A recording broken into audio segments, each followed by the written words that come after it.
الفاتح.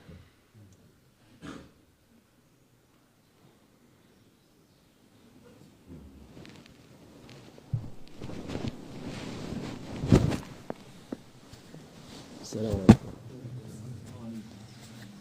أعوذ بالله من الشيطان الرجيم. بسم الله الرحمن الرحيم. والصلاة والسلام على رسولنا محمد سيد الأولين والآخرين. مدد يا رسول الله، مدد يا سادة أصحاب رسول الله، مدد يا مشاهد دستور مولانا ش.Muhammad فضل ش.Muhammad الرحمن. طريقتنا الصحبة والخير في الجميع. بسم الله الرحمن الرحيم. إن الأرض لله يورثها ما شاء. صدق الله العظيم. Yeryüzü bütün kainat Allah Azze ve Celle'nindir. The earth, this world, the entire universe, everything, the entire creation belongs to Allah Almighty and is part of Allah Almighty's dominion.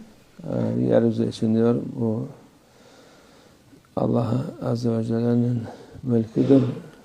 And for about this world, this earth, Allah Almighty says that it is part of His dominion. İstediğine verir. And He may give rulership of this world to whoever He likes. O insanlar, yeryüzünde yaşayanlar zannetmesin ki o şeyin kendilerinin. People who live on the surface of this world must not think that they are the owners of this world. Kalacak. And they must not be mistaken by thinking that it will belong to them forever. Her şey gidecek. Nothing will remain forever with them. Kimse kalmaz. Yani bu They will leave everything behind in the end. Mal, mülk, arazi, ev, saray filan. Whether it's property, possessions, belonging, land, palaces. Hiçbir şey alamaz insan. In the end, you will leave everything behind, and you will not be able to take it with you to the hereafter. Arkasında hiçbir şey bırakmaz.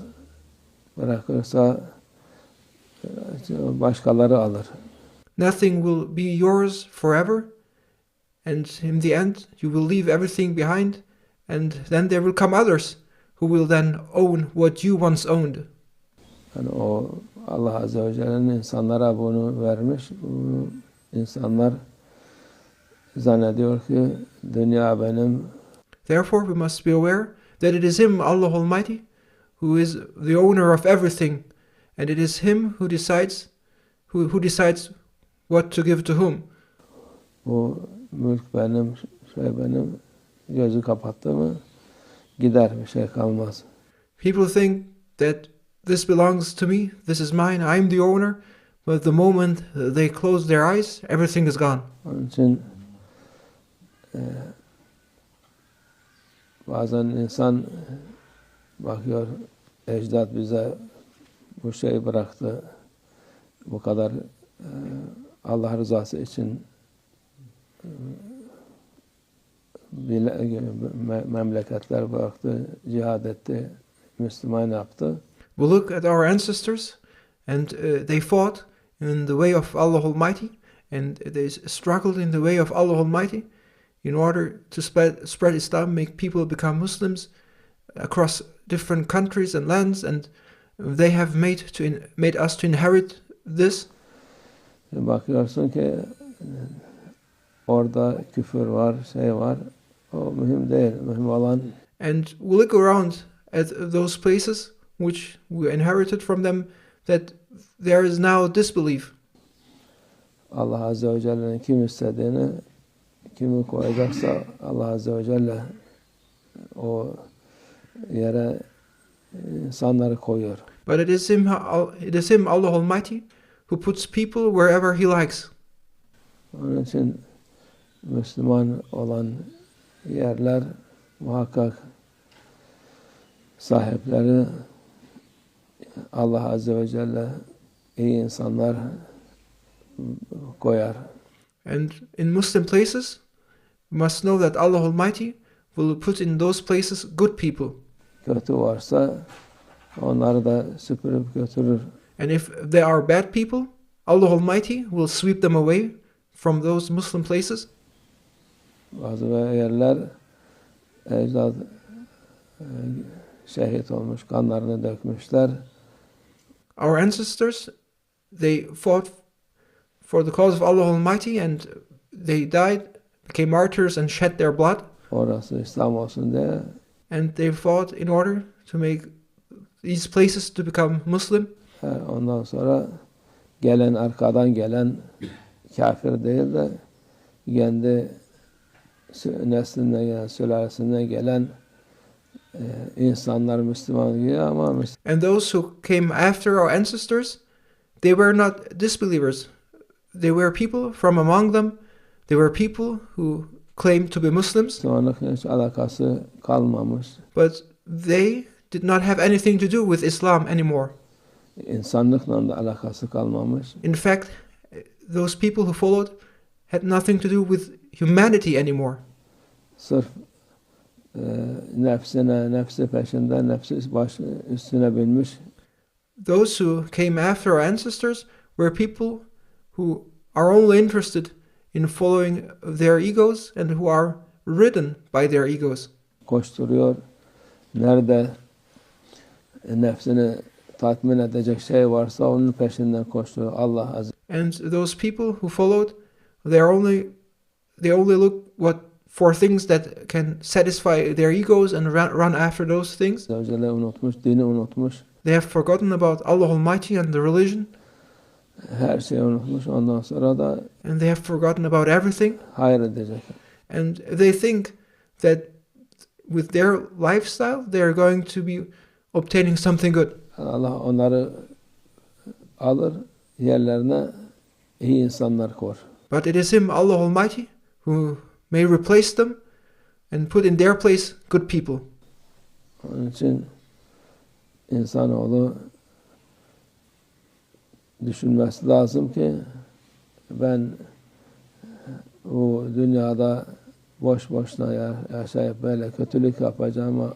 People must be aware that they have not been created for nothing and that they are not in this world for no reason. And they must be aware that they are not in this world to do bad things.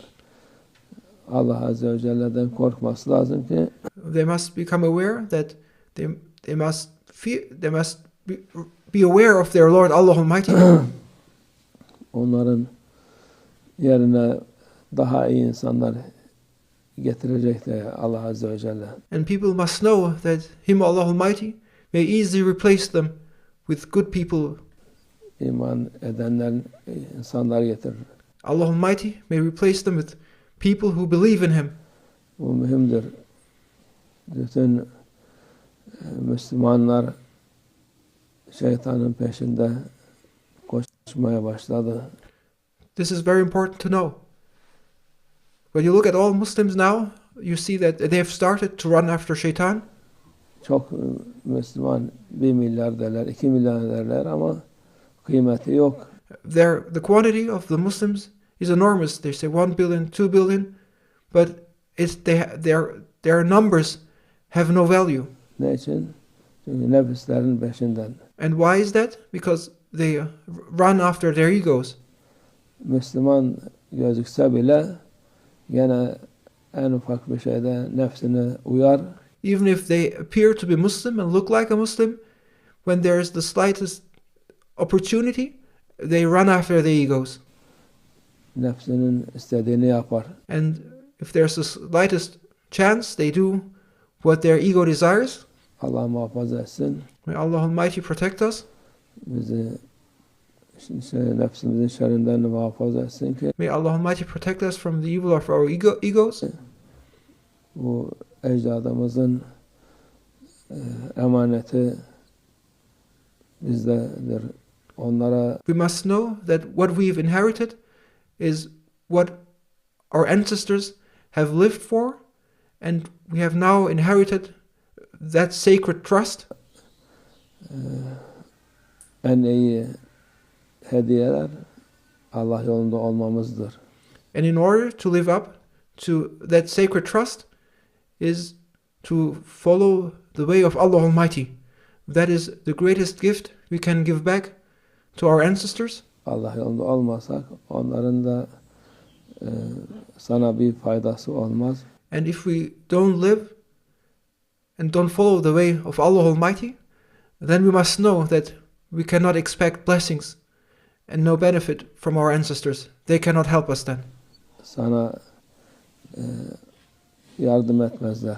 And they cannot support us or help us if we do not follow the way of Allah Almighty. Allah yardım etsin hepimize. May Allah Almighty help us all. İslam alemi sahip göndersin Allah Azze. May Allah Almighty send the owner of the Muslim world. İnşallah. Ve minallah tevfik. El-Fatiha.